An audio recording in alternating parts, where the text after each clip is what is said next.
situation or case that shun the sins. We have to leave the sins here and now, in this place on planet Earth, whilst we are alive. There are many sins that are common today. We don't consider them as sins, but they are big sins. Very big sins indeed. Dirty that an individual doesn't know at that time when he's backbiting that what a big sin is being implemented at that time. And the person at that time is occupied in punishment whilst the person is backbiting. And we have to ask the question that how can we save ourselves from this sin? That how do I leave this sin, save myself from this sin, stay away from this sin? A few points I would like to present to you. Insha'Allah, if we do amal on these points, if we act on these points, then we can be saved from implementing backbiting, from practicing backbiting. The first point,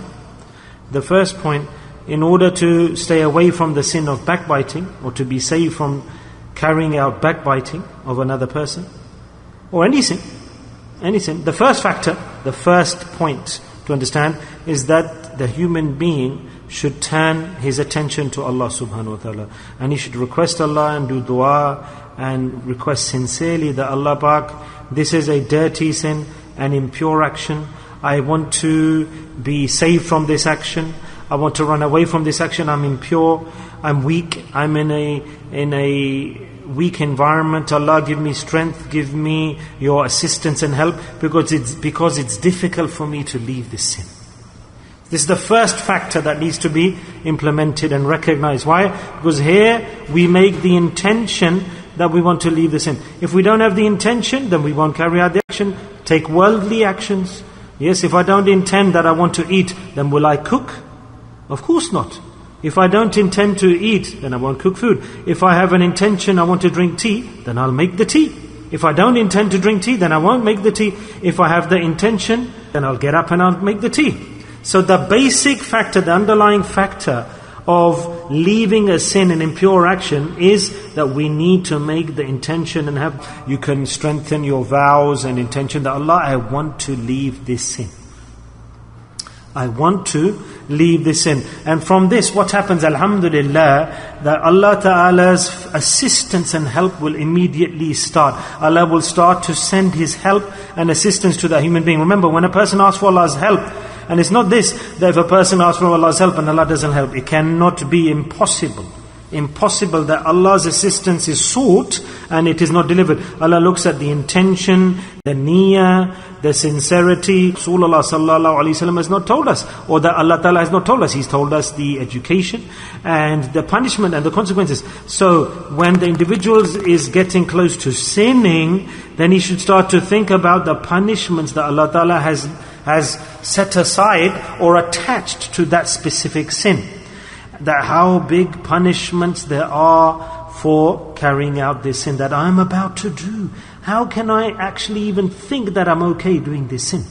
For backbiting, when a person starts to backbite, then he should think straight away, what is the punishment for backbiting? That I am natting away, gossiping away, or I'm about to start chit-chatting.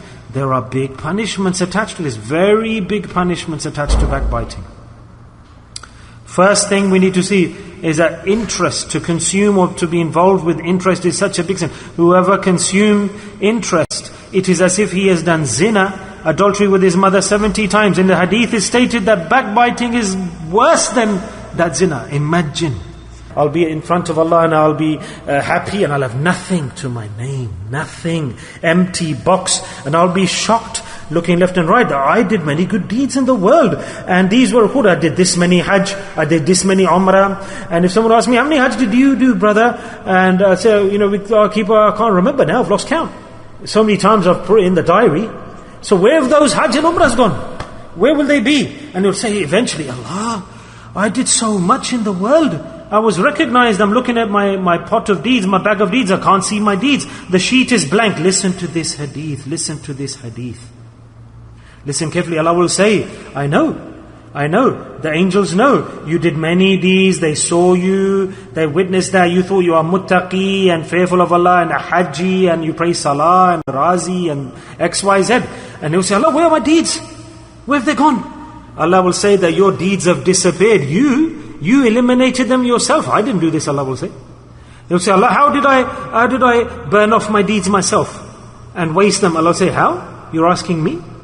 Allah will say that you used to backbite and your deeds were finished. They were extinguished. Your backbiting extinguished all your deeds. You have no deeds left to your name. The angels will be ordered, grab hold of him and throw him into the hellfire and give him the punishment of the backbiting that he did. So instead of, despite getting rewards for the deeds, he'll be given punishment for his backbiting. Tell me, what a big sin. Is it not a big sin? Is it not a massive sin?